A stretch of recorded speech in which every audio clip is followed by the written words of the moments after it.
주띵커와 함께하는 오늘의 인문학 산책. 네이버 블로그 김종원 작가님과의 대화.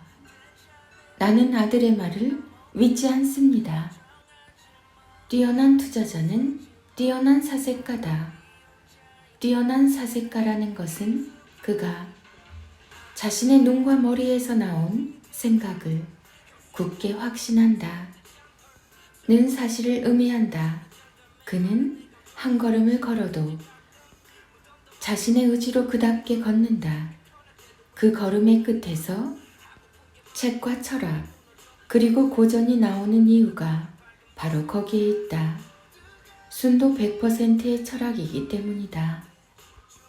투자자는 많지만 전설적인 투자자는 소수다. 100%라는 수치는 누구나 범접할 수 있는 수치가 아니기 때문이다. 워렌 버핏의 스승으로 알려진 필립 피셔는 1950년대 처음으로 성장주라는 개념을 소개해 윌가의 투자 흐름을 바꾼 투자 대가다.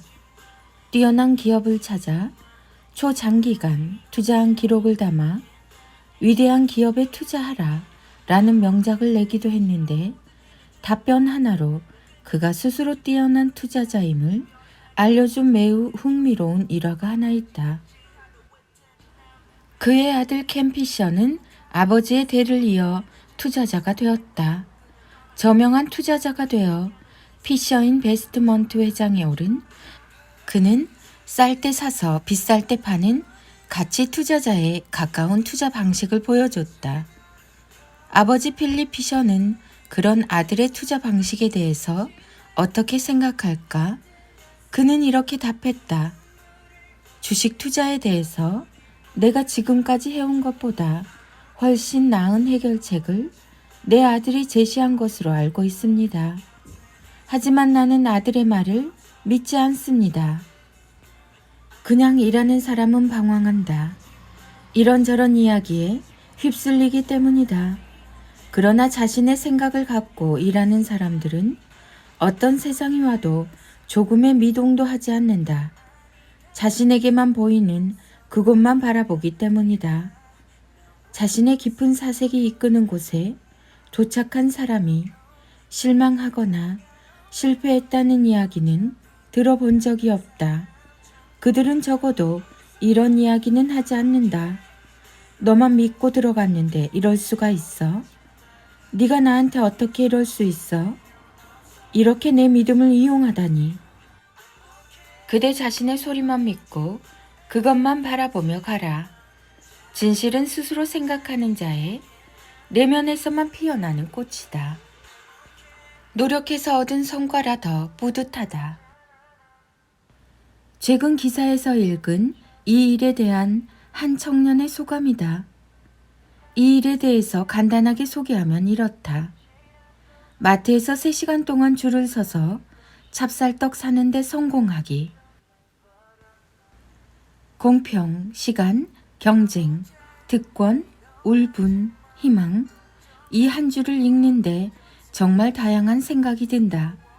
곧 2030 청년들을 위해 쓴 책이 출간할 예정이고 앞으로도 청년을 위한 글을 많이 쓸 생각인데 지금 느낀 이 마음이 많은 도움이 될 것 같다. 쓴다는 건 끝없이 안아주는 일이다. 넓은 품과 깊은 시선이 필요하다. 365일 24시간 투자할 수밖에. 스마트폰 한 번만 더 보면 버릴 줄 알아? 모든 부정어를 긍정어로 간단하게 바꾸는 2가지 방법. 똑바로 앉아서 안 먹으면 혼난다. 스마트폰 한 번만 더 보면 버릴 줄 알아? 모든 부정어를 긍정어로 간단하게 바꾸는 2가지 방법. 읽으면 다 아는 이야기처럼 느껴지고 실제로도 잘 할 수 있을 것 같은데 일상으로 돌아가면 또다시 부정어만 남발하는 이유는 뭘까요? 아주 간단해요. 부정어는 생각하지 않아도 저절로 나오는 표현이라서 그렇습니다.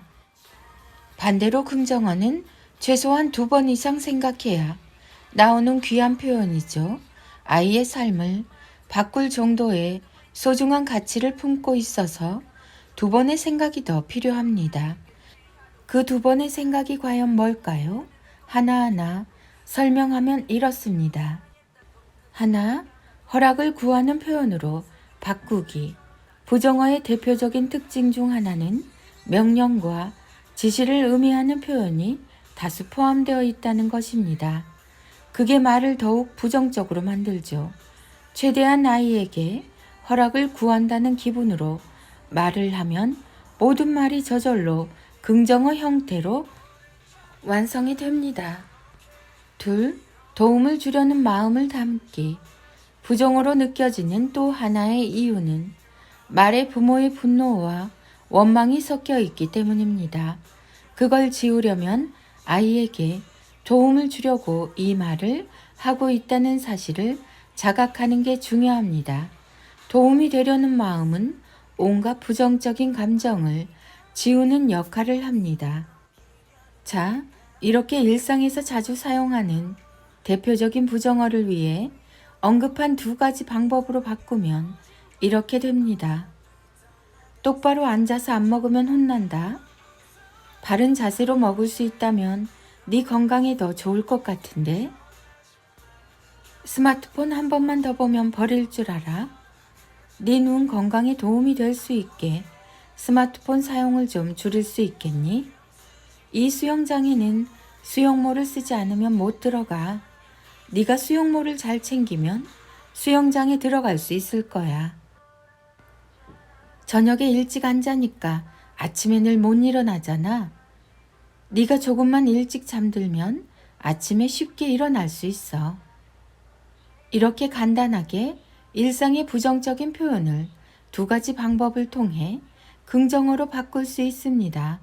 허락과 도움을 주려는 마음만 기억하면 되죠. 부정어를 긍정어로 바꾸는 과정이 부모에게도 좋은 이유는 아이에게 들려주면서 그 좋은 말을 자신도 들을 수 있기 때문입니다. 아이에게 긍정어를 들려주면서 동시에 허락을 구하며 도움이 되려는 마음을 누구보다 소중한 자신에게도 들려주세요. 아이의 삶도 중요하지만 부모 자신의 삶도 못지않게 중요하니까요. 김종원 작가. 김종원 작가, 자녀교육, 부모교육, 책 육아, 홈스쿨링, 인문학, 문해력, 대화법, 질문, 긍정어, 부정어, 허락과 도움을 주려는 마음. 아이들의 낭송이 이어집니다. 김종원 작가님의 매일 아침을 여는 1분의 기적. 말은 쉽게 사라지고 글은 오랫동안 남는다. 그러므로 쉬지 말고 기록하라. 기억은 흐려지고 생각은 사라진다. 머리를 믿지 말고 손을 믿어라. 생각한 것을 바로 글로 넘기지 않으면 바람과 함께 사라진다.